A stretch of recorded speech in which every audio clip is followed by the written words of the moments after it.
Hi everybody, I'm David DeCosmo for Electric City Television, and I'm here today to talk to you about a new movie documentary.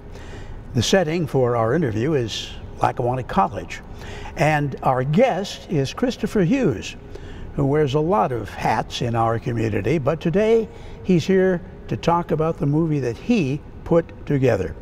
And Christopher, this is a documentary, but with the short view I've had of it, I would say it's the story of a lot of underdogs and how those underdogs succeeded in many ways, not only in the genre of sports. The title of your documentary is rather unique. Share that with us, if you will. Sure. The title of the documentary is "They Sleep on Us," and it's actually a phrase that I borrowed from some of the players on the Lackawanna College football team. They used it. If you look it up on Urban Dictionary, it's sort of people that are overlooked or underestimated, and I think it really kind of encapsulates not just the team that went to the 2019 championship, but in a lot of ways, Lackawanna College. I think the college is kind of overlooked despite the really good work that it does in the community, and these players, even up until the game itself, there were a lot of folks that didn't think an East Coast football team, let alone Lackawanna College, should be playing for a national championship. Well, I think when people think about college football, certainly in this area, they tend to think Penn State, they tend to think Notre Dame, and you're probably right. A place like Lackawanna College doesn't get the same attention as these big schools. Where do the students, the players, come from to go to Lackawanna College? Certainly. Not just the football team, but about 80% of Lackawanna students come from Lackawanna County and the surrounding counties. So I think that's important to start with. But as far as the football team is concerned, they'll come from areas that they call the DMV. So Delaware, Maryland, Virginia.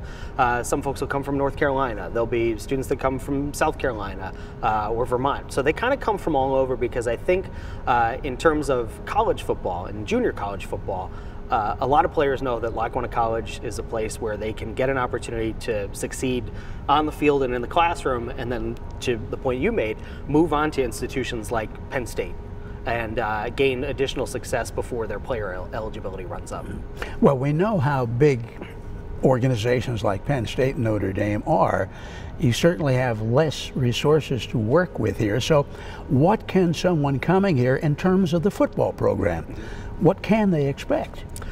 It's a great question. I think what students experience when they come here to play for this football team is, by and large, they've got a staff that's really dedicated to them. You know, it's small, to your point. You know, the resources aren't our own. You know, we rent our facilities to play our football games, our home football games. We share space with Scranton, the Scranton School District. So I think they're going to get a unique experience. One player makes mention of it at some point in the movie. You know, if you do play junior college football, appreciate it wherever you go, but if you come to Lackawanna, you should absolutely appreciate it, because there's really no other place like it. Well, just from what I've seen with the preview, I think it's important for people to know that you will enjoy this whether or not you like football, because the story goes well beyond the field of play. Give us an example of why you incorporated so much. You could have just done a sports movie, period, but you really made an extra effort to incorporate the thought of what the college offers. Yeah. And I think that's important. I think if you're going to come and play for a place like Lackawanna College, you can't just be an athlete. You have to be a student athlete. So talking about how these players needed a place like Lackawanna College to teach them how to be better students, because they're good football players. By and large, most of them come to us as good football players, but they may not have the academics to succeed or even be accepted at another college or university. So I think talking about those classroom experiences, talking about those volunteer experiences, one of my favorite pieces in the movie itself is a section where the kids actually volunteer at a local elementary school. They spend a morning with them, and you know, the coach, Coach Duda, even said, who's been with the program for 30 years now at this point, he even says, you know, these guys miss their younger siblings back home, so for them to be able to go out and give back to the community, that's a side of this football team that a lot of folks don't see. And granted, that example was in Kansas, but they do those things on a regular basis. Well, now you made sure to include that in this documentary, so why don't we show that particular visit to the audience, let them get a taste of this. Sure.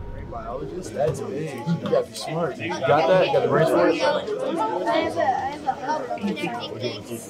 That's big. I was with the robotics group, so, you know, we was playing with the robots. The kid I was with, he wanted to play games on the laptop, so we was just battling, going back and forth. It was fun.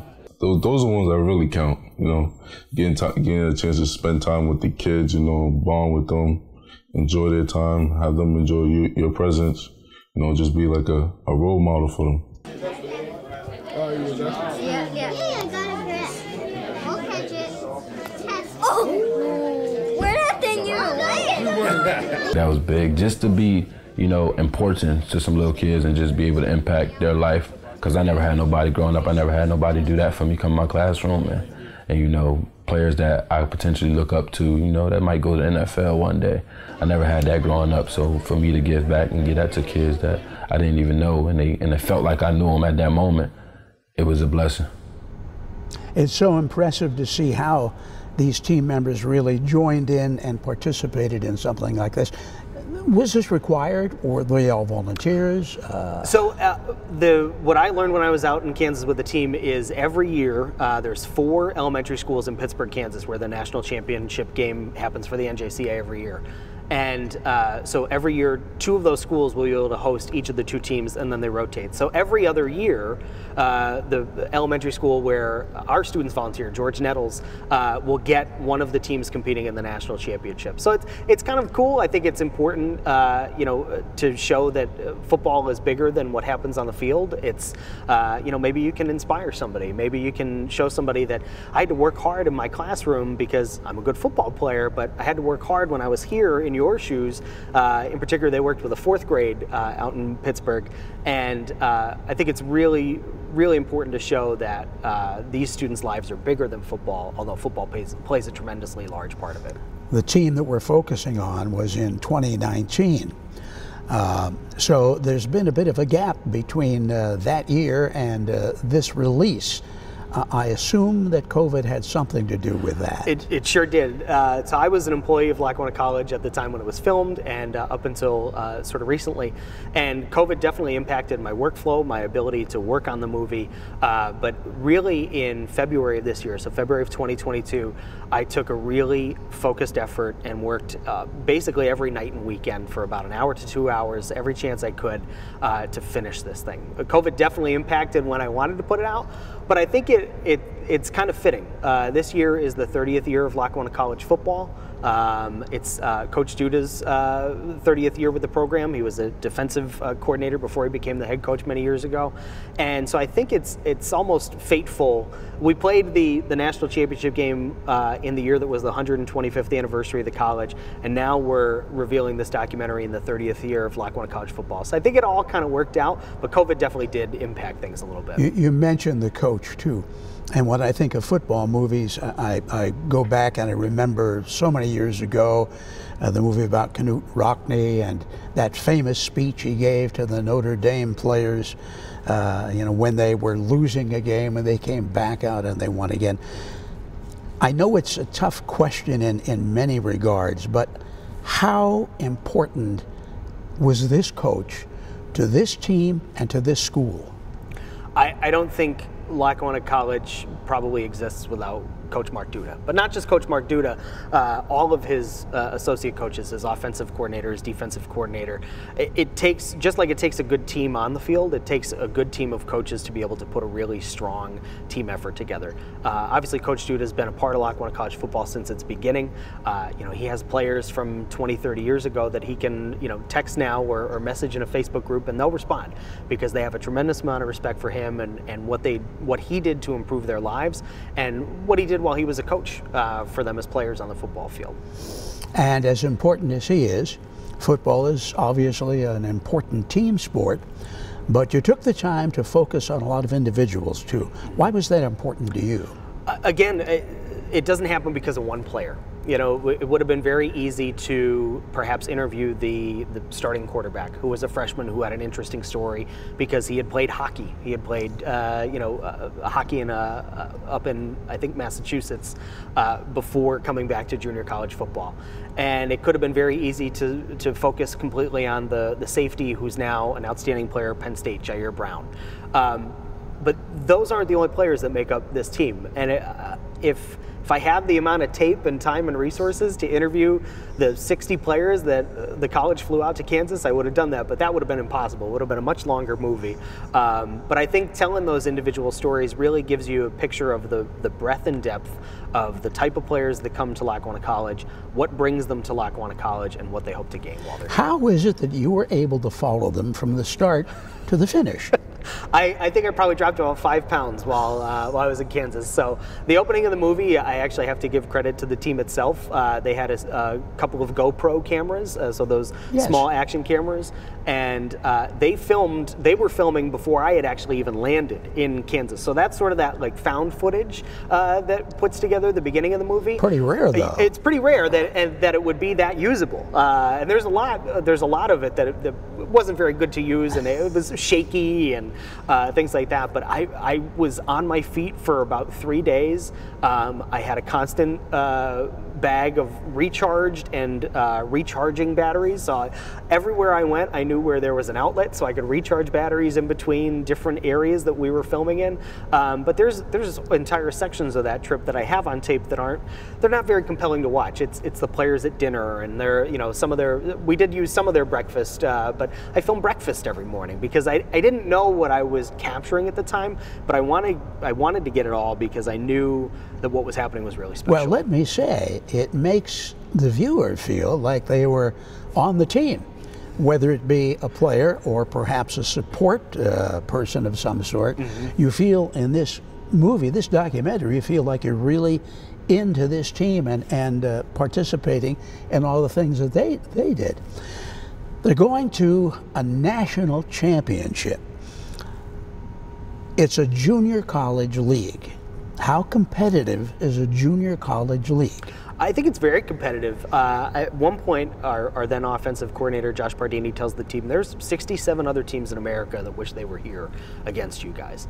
And so I think Coach Duda also summarizes it really well. He says, you put a team together, a junior college is particularly difficult to compete for that because you only have 2 years of player eligibility at the junior college level to be able to build a team, have them believe in each other, believe in the program, practice hard, lift weights, do all the things that are necessary to win every game. For us, we won every game for 2 years straight, including a bowl game out in Arizona.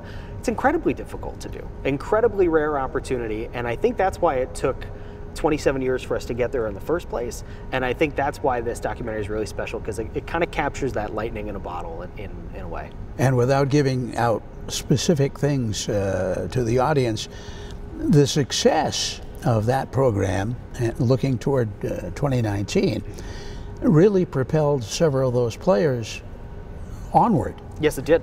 Without giving too much away, there is a young man who was part of the 2018 team who was drafted by the Chicago Bears. Wow. and got one of the first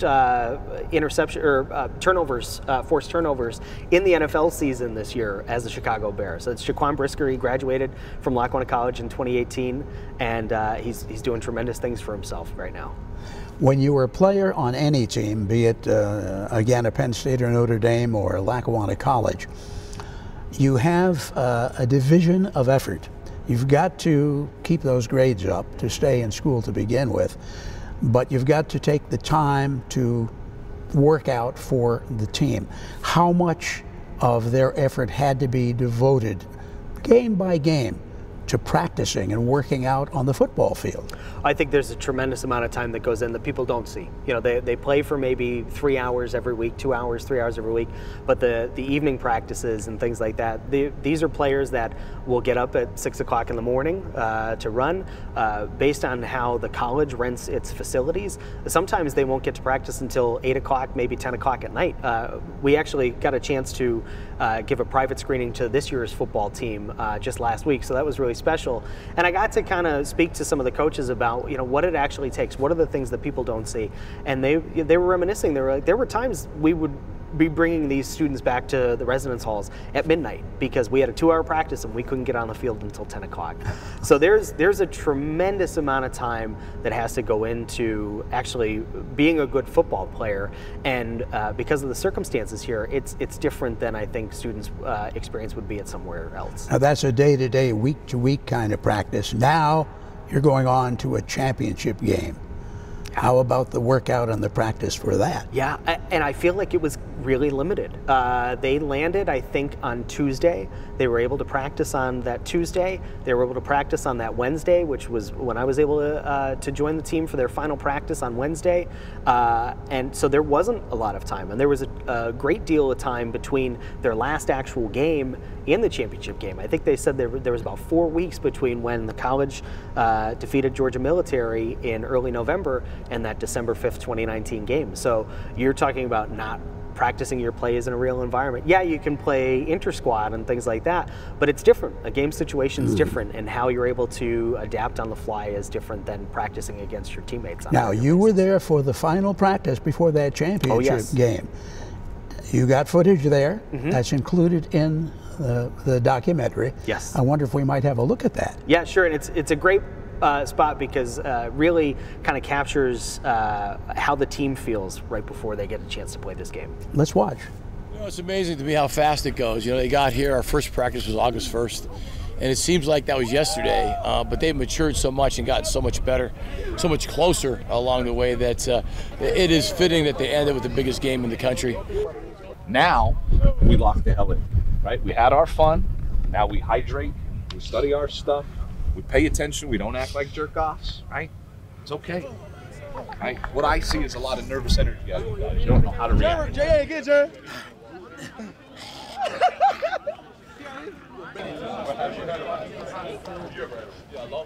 the only part you're gonna get with.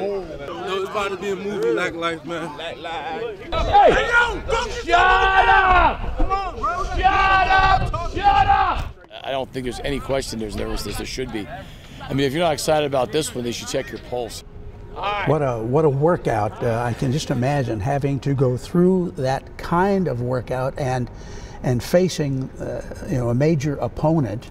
It certainly must work not only physically but mentally. It must have an impact. Oh yeah, there's got to be a lot of mental gymnastics to say, oh, I get to play for my college's first ever national championship. I can't imagine what that does to a player's thinking. You know, I'm sure imposter syndrome kicks in, but at the end of the day, a lot of these players just love the game of football. So to be able to play on such an important stage was really special for them. This was really a labor of love for you. And it's interesting, you were not on the football team. No. No, I was a soccer player in high school, so and I rode the bench then. So why did you feel it was so important to capture so much of this? Oh my goodness! You know, I graduated from Lackawanna College in 2006, so I have my communications degree from here. My father was a former financial aid director here. My sister worked in public relations at one point, and then I spent 9 years of my professional career here. And I don't think that anybody's ever told a really complete story about Lackawanna College football. It's been here for 30 years. You know, it's practiced and played its games in Valley View, and now we're at Scranton Memorial Stadium.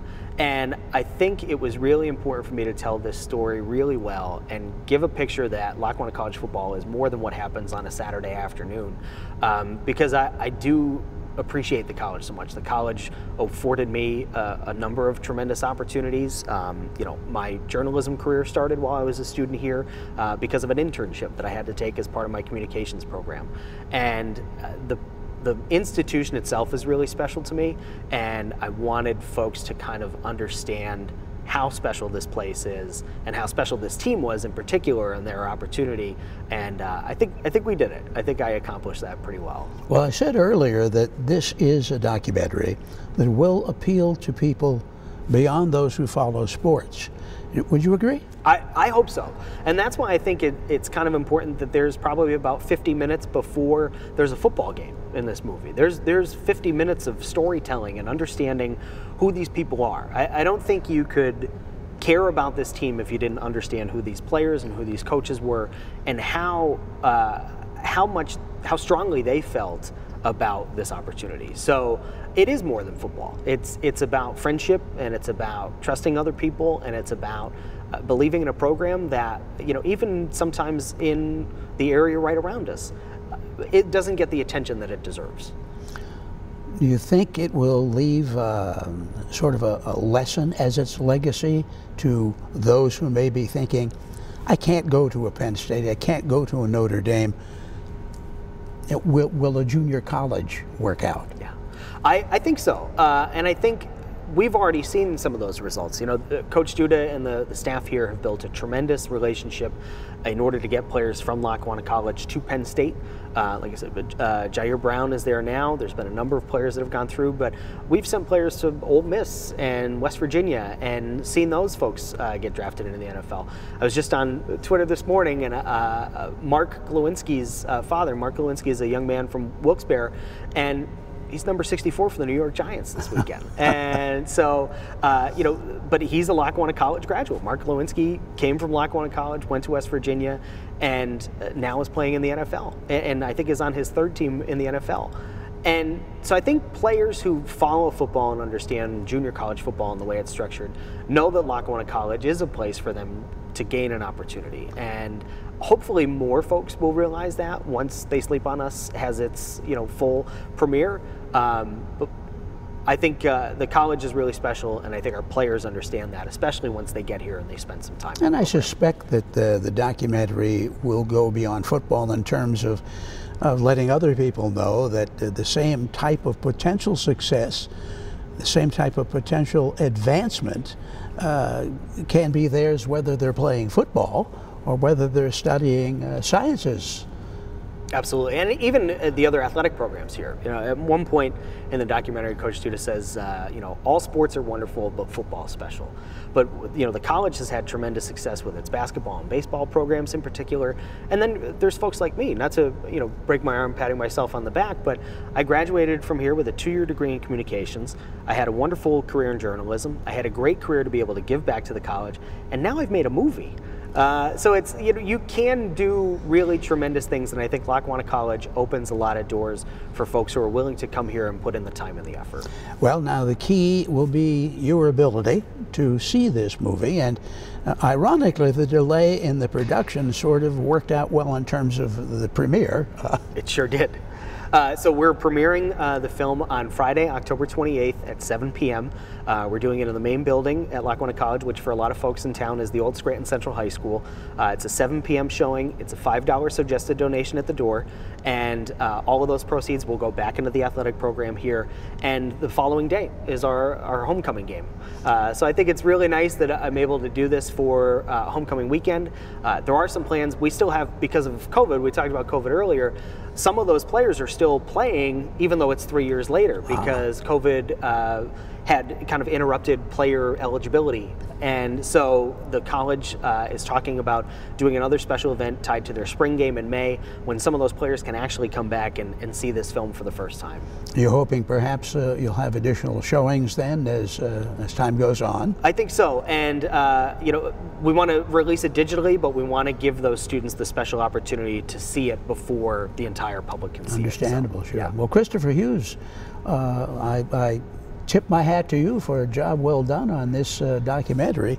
And as I said earlier, this is something that you will like to see, whether you like football or like sports at all. It's a story of the underdogs, and yet how successful an underdog can be. And I think it's well worth your time. So Christopher Hughes, thank you so much for joining us. Thank you. I'm David DeCosmo for Electric City Television. See you again next time, and until then, I hope all your news is good.